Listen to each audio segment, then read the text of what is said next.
பொறுப்பு நீதிபதி என்பதை தமிழ்நாட்டுக்கு அறிமுகப்படுத்திய அதிமுக அரசு எடப்பாடி பழனிசாமி இன்றைக்கு தமிழ்நாட்டிலே பொறுப்பு டிஜிபி இருக்கலாமா, நிரந்தர டிஜிபி வேண்டும் என்று கேட்பது எந்த விதத்திலே நியாயம்? அவர் ஒன்றிய அரசினுடைய விசுவாசி அடிமை என்பதை நிரூபித்துக் கொண்டிருக்கிறார்.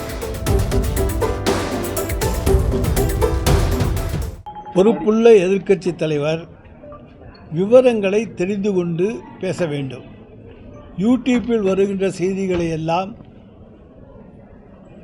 பேசுவதையெல்லாம் செய்தி என்று எடுத்துக்கொண்டு ஊடகங்களிலே பேசிக்கொண்டிருக்கின்றார். இன்றைக்கு அவர் எடப்பாடி பழனிசாமி தொடர்ச்சியாக தான் ஒன்றிய அரசின் சிறந்த சேவகர் என்பதை நிரூபித்து கொண்டிருக்கின்றார். அடிக்கடி அவர் செய்கிற வேலை அதுதான். ஒன்றிய அரசுக்கு எப்பொழுதெல்லாம் ஆபத்து வருகிறதோ அப்போதெல்லாம் குறுக்கே விழுந்து தமிழ்நாடு அரசின் மீது தேவையில்லாத குற்றச்சாட்டை சுமத்தி ஒன்றிய பாஜக அரசை காப்பாற்றி வருகிறார். அது டிஜிபி விவகாரத்திலும் நடந்திருக்கிறது. ஒன்றிய பாஜக அரசை காப்பாற்றி வருகிறார். ஆளுநர் மூலம் அதிகாரத்தை கைப்பற்றலாம் என்று எண்ணிய ஒன்றிய பாஜக அரசு அது டிஜிபி மூலம் நடந்து விடாதா என்று எண்ணினார்கள். அது இன்றைக்கு டிஜிபி மூலம் நடக்க முடியவில்லை. பொறுப்பு டிஜிபி நியமிக்கப்பட்டிருக்கிறார், ஏன் நிரந்தர டிஜிபி நியமிக்கப்படவில்லை என்று இன்றைக்கு எடப்பாடி பழனிசாமி பேசுகிறார். அவர் ஒன்றை மறந்துவிட்டார்.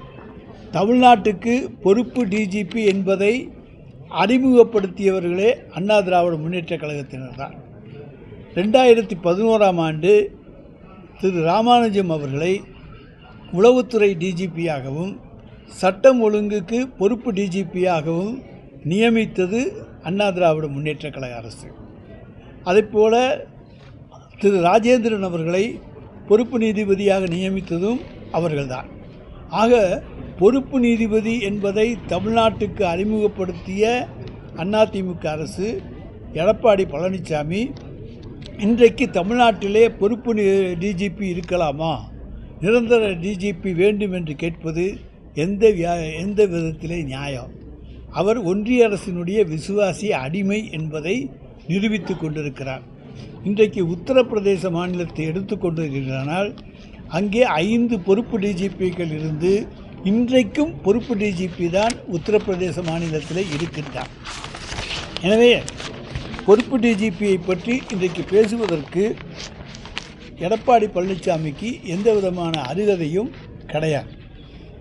ஆனால் தமிழ்நாடு அரசை பொறுத்த வரைக்கும் திரு ஜங்கர் சிவாலு அவர்கள் பொறுப்பு டிஜிபியாக இருந்த பொழுது தன்னை நீடிக்க வேண்டும் என்று யூபிஎஸ்சிக்கு மனு கொடுக்கிறார்.